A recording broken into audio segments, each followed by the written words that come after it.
Top 10 Gardening Tips for Beginners. Gardening is fun and rewarding.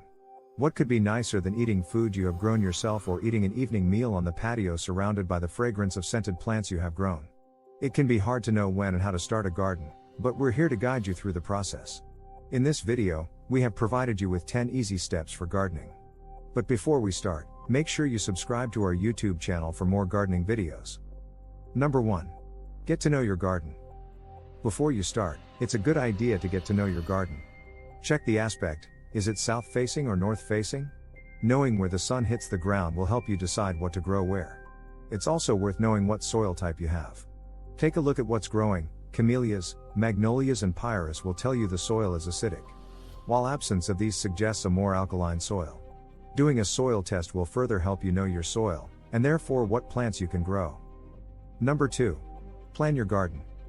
Sitting down and planning your garden is a great starting point. This way you can work out what to grow where, rather than getting carried away at the garden center and ending up with a jumble of plants that don't look good together and might not suit your growing conditions. Planning will also enable you to use color and structure wisely, which will help you create a garden that looks great throughout the year. Number 3. Learn how to plant.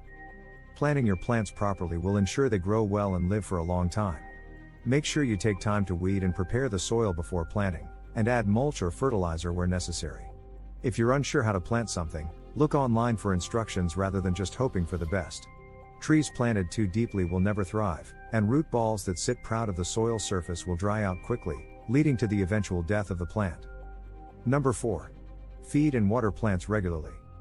Knowing when and how to water plants is the difference between them living and dying. As a general rule, water the root ball rather than the leaves, as it's the roots that absorb the water. Soaking the root ball every week is better than watering a little bit every day. Feeding is also important. Generally, you should be looking at feeding every fortnight during growing season, that's spring and summer. Although you will need to feed more if growing in containers. Number 5. Start small. When starting a new veg patch or allotment, it can be tempting to take it all on in one go. It's much better to do a little bit at a time. You can easily cover areas you don't want to cultivate with cardboard or black plastic, to stop weeds growing, while you work on a different area. Number 6. Keep an eye on pests.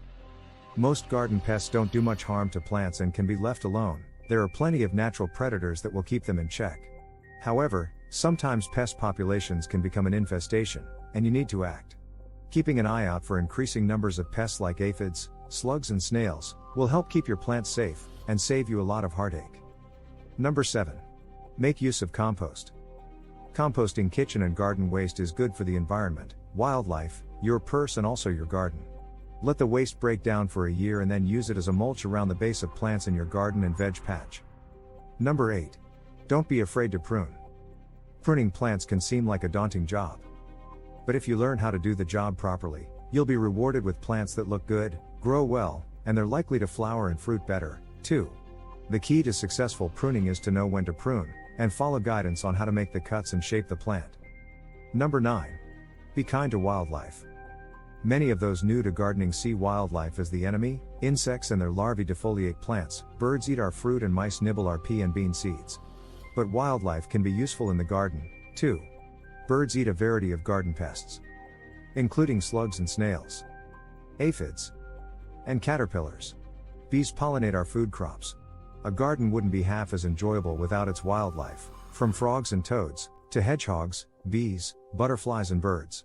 Creating habitats for them and learning to share your garden with them is the key to enjoying your space. Number 10. Enjoy your garden. Don't forget to enjoy your garden. Make sure you take time to sit back and enjoy the fruits of your labor. Create a seating area where you can sit and read or eat with friends and family. Plant borders you can enjoy from a window, and hang bird feeders so you can watch their antics. Start with these basic steps. Comment down your experience. Please like the video and subscribe to our YouTube channel for more amazing gardening videos.